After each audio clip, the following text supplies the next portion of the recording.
Hello everyone, back to my channel Abida's রান্নাঘরে সকলকে স্বাগত। আসসালামু আলাইকুম।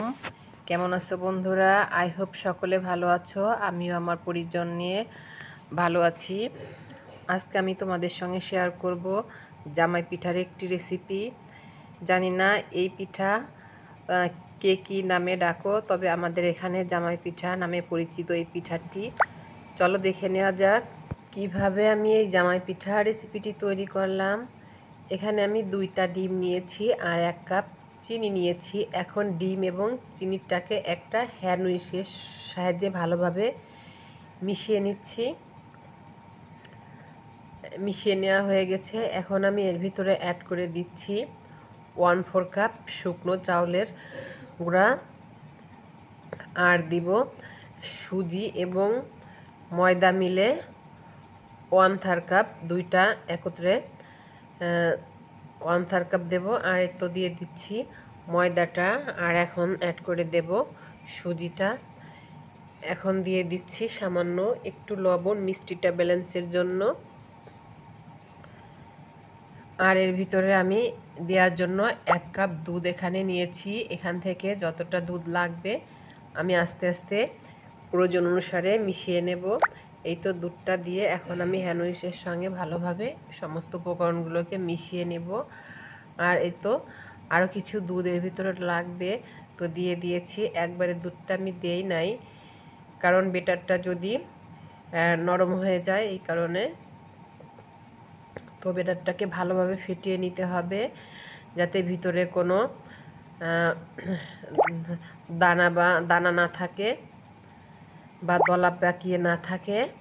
এই তো বেটারটাকে আমার পারফেক্ট পিঠার জন্য কিন্তু তৈরি হয়ে গিয়েছে। এখন আমি চামচ দিয়ে একটু দেখিয়ে দিচ্ছি বন্ধুরা কেমন গোলাতে হবে।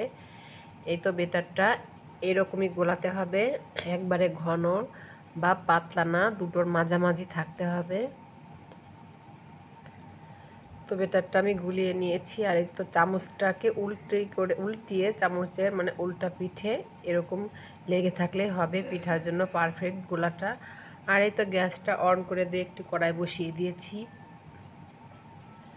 এখন কড়াইতে পর্যাপ্ত পরিমাণে তেল দিতে হবে পিঠাগুলো ভেজে নেওয়ার জন্য। তেলটা দিয়ে দিয়েছি। এখন অপেক্ষা করব তেলটা গরম হওয়ার পর্যন্ত। আর আমি একটি পিঠা বানানোর জন্য শাঁস কিনেছি। এই শাঁসটা পরিষ্কার পানি দিয়ে ধুয়ে ন্যাকড়া দিয়ে মুছে নিয়েছি যাতে পানি না থাকে। এখন শাঁসটা আমি তেলের ভিতরে দিয়ে দিয়েছি। আর এই শাঁসগুলো কিন্তু বিভিন্ন ফুলের হয়ে থাকে, তো আমার কাছে এই ফুলটা চয়েস হয়েছে, আমি এটা কিনেছি। আর এই শাঁসগুলো কিন্তু তেমন দাম না, 20 থেকে 30 টাকা হতে পারে বা 40 টাকা, সঠিক আমার মনে নেই, অনেক দিন আগে কিনেছি। এখন তেল থেকে শাঁসটাকে উঠিয়ে এখন আমি ব্যাটারের ভিতরে চুবিয়ে নিচ্ছি। শাঁসটাকে ভালোভাবে গরম করে নিতে হবে, তা না হলে ব্যাটারটা কিন্তু শাঁসের সঙ্গে লাগবে না। আর এই তো একটি পিঠা কিন্তু আমার শাঁস থেকে আমি ছাড়িয়ে নিয়েছি। এখন শাঁসটাকে আবারও আমি তেলের ভিতরে ডুবিয়ে রাখবো আর পিঠাটাকে হালকা আঁচে ভেজে তুলে নেব। আর যখন এই পিঠা বানানো হয় 2টা চুলা ব্যবহার করলে ভালো হয়। 2টা চুলায় তেল দিতে হবে 2টা কড়াইতে, তাহলে একটা কড়াইতে শাঁস ডুবিয়ে রাখলে আর একটাতে পিঠা ভাজলে তাহলে খুবই ভালো হয়।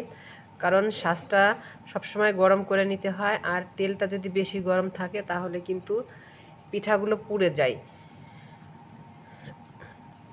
তো আজকে আমি একটি চুলায় ব্যবহার করেছি, 2টা চুলা ব্যবহার করলেই কিন্তু ভালো হতো। তো এই তো আমি এভাবে এই যে আর একটি পিঠাও কিন্তু আমি বেটার থেকে চুবিয়ে শাঁসটা তেলের উপর দিয়ে দিয়েছি। আর দেখো মাশাল্লাহ কতটা সুন্দরভাবে শাঁস থেকে পিঠাগুলো আলাদা হয়ে যাচ্ছে, একবারে অনায়াসে, কোনো রকম টাচ করাও লাগছে না বা কোনো কিছু দিয়ে খোঁচাও দেওয়া লাগছে না।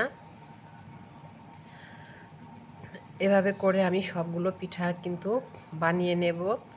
আর এই পিঠাগুলো যদি ভেজে কন্টেনারে বক্সে রাখা যায় তাহলে অনেক দিন পর্যন্ত কিন্তু পিঠাগুলো খাওয়া যায় বা ভালো থাকে। এই তো আরেকটি পিঠাও আমি ভেজে নিচ্ছি। দেখো বন্ধুরা কত সুন্দরভাবে শাঁস থেকে পিঠাগুলো আলাদা হয়ে যাচ্ছে। এখন এই পিঠাটাকে আমি একটু নেড়ে চেড়ে গ্যাসের ফ্লেমটা মিডিয়াম টু লো ফ্লেমে রেখে পিঠাগুলো আমি ভেজে নেব। আর এদিকে আমি শাঁসটাকে তেলের ভিতরে আবারও গরম করে নিচ্ছি। আর এখন আমি বেটারের ভিতরে আবারও শাঁসটাকে ডুবিয়ে নেব পিঠা তৈরি করার জন্য। শাঁসটাকে এভাবে করে মানে শাঁসটাকে পুরাপুরি ডুবানো যাবে না বেটারে, তাহলে কিন্তু পিঠাটা উঠবে না। সামান্য উপরে একটু ফাঁকা রাখতে হবে, তাহলে কিন্তু পিঠাটা শাঁস থেকে অনায়াসে উঠে যাবে। আর যদি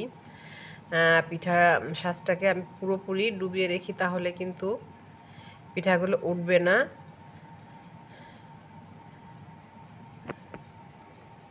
তাই তো তেলের ভিতরে আমি আরেকটি পিঠাও দিয়ে দিয়েছি। কত সুন্দরভাবে পিঠাগুলো হয়ে যাচ্ছে। আর এই পিঠাগুলো বানাতে কিন্তু একদমই সহজ, খুবই সহজ। মানে যখনই মন চায় এই পিঠাগুলো কিন্তু অল্প উপকরণ দিয়ে, সামান্য কিছু উপকরণ দিয়ে অল্প কিছুক্ষণ সময়ের মধ্যেই কিন্তু বানিয়ে নেওয়া যায়। আর এই পিঠাটি খেতে কিন্তু খুবই ভালো লাগে। আমি এই ফার্স্ট টাইম বানিয়েছে, কিন্তু আগে কখনো বানিয়ে নেই। এই শাঁসটা কিনে রেখেছিলাম অনেক দিনই ঘরে, কিন্তু সময়ের অভাবে এই পিঠাগুলো বানানো হয়নি। তো আজকে আমি পিঠাগুলো বানিয়েই নিলাম ফাইনালি, আর তোমাদের সঙ্গে শেয়ার করেও নিচ্ছি। এই তো পিঠাগুলো কিন্তু আমার বানানো হয়ে গিয়েছে। দেখো বন্ধুরা কত সুন্দর হয়েছে পিঠাগুলো, আর একদম মুচমুচে হয়েছে। আর এই পিঠাগুলো এখন যতটা মুচমুচে, এখন গরম অবস্থাতে ভেঙে দেখিয়েছি। আর পিঠাটা কিন্তু যখন জুড়িয়ে যাবে, ঠান্ডা হয়ে যাবে, তখন কিন্তু আরও মুচমুচে হবে। বন্ধুরা আজকের মতো নিচ্ছি বিদায়, দেখা হবে পরবর্তী ভিডিওতে। আল্লাহ হাফেজ।